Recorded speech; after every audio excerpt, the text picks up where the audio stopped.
Սկզբում Արցախը, Հայաստանի Հանրապետությունը սա է։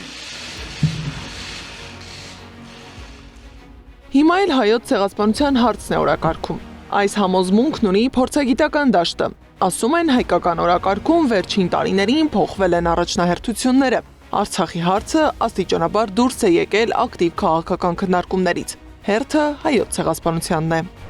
Հայոց ցեղասպանության թեմայի ուսումնասիրությունն ու միջազգային գիտական պայքարը տասնամյակներ շարունակ կենտրոնացած է մեկ կառույցում՝ Հայոց ցեղասպանության թանգարան ինստիտուտում։ Այնտեղ այցելեց նաև ԱՄՆ փոխնախագահ Վենսը։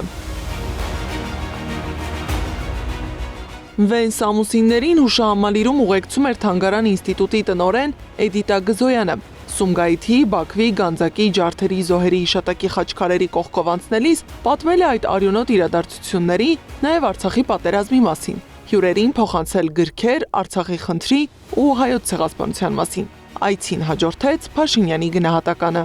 Տեղի են ունեցել բաներ, որ ավելի ճիշտ կլիներ տեղի չունենան, բայց դա ուրիշ խոսակցության թեմա է։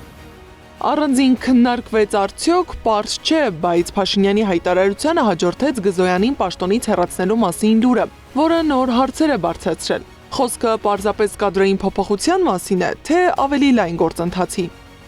Դա գրաքննություն չի, դա հակապետական, հակասահմանադրական գործողություն է, որովհետև եթե մենք նկատենք, որ գործող սահմանադրությունը սա է, ներկա իշխանությունների գործունեությունը 3 բառով է բնութագրվում. անբարո, հակապետական, հակասահմանադրական։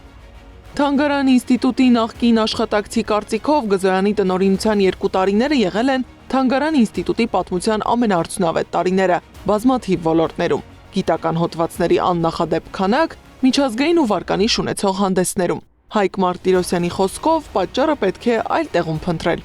Ըստ ամենայնի ճիշտ են պնդումները, որ նրանց հեռացնելու պատճառը Վենսի այցի ու տնօրենի իշխանության համար այդքան անցանկալի Արցախի թեմայի շուրջ զրույցն է։ Ավելին, վիդեոներից դատելով նա անգամ հանդգնություն էր ունեցել Վենսին ուղեկցելու Ադրբեջանում հայերի կոտորածները ոգեկոչող խաչքարերի մոտ ու պատմել դրանց մասին, գիրք նվիրել։ Անձամբ ես կարծում եմ, որ Վենսի այցը ուղղակի եղել է վերջին շտրիխը, քանի որ Էդիտան ի պատիվ իրեն միշտ բարձրաձայնել է Արցախի թեման, այդ ուղղությամբ մեծ ծավալի աշխատանք է իրականացրել։ Էդիտային ազատելու պատճառը վստահաբար հուշահամալիրի շինարարությունը չէ, ինչպես փորձում են ներկայացնել։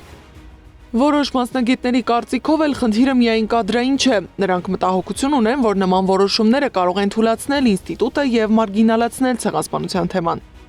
Հուշահամալիրը ներկայացնելիս տնօրենը համարձակվել էր խոսել Ադրբեջանի իշխանությունների կողմից հայերի նկատմամբ կոտորածների ու բռնությունների մասին, ներկայացրել դրանք ոգեկոչող խաչքարերը, ապա նաև Վենսին փոխանցել այդ ամենի մասին պատմող գիրքը։ Գզոյանի այդ քայլը ենթադրաբար չեն ներել Հայաստանի կառավարիչը եւ ԿԳՄՍ նախարարը։ Սա միայն Էդիտայի որպես իր երկիրը սիրող ու արժանապատվություն ունեցող հայ գիտնականի պատմություն չէ։ Այս պատմությունը նաև սեփական իրավունքներից ու հայրենիքից հրաժարվելու ու դրա հետ մեկտեղ Հայաստանում ակադեմիական անկախության սպանության եւ գիտական մշակութային հաստատությունների խոցելիության մասին է։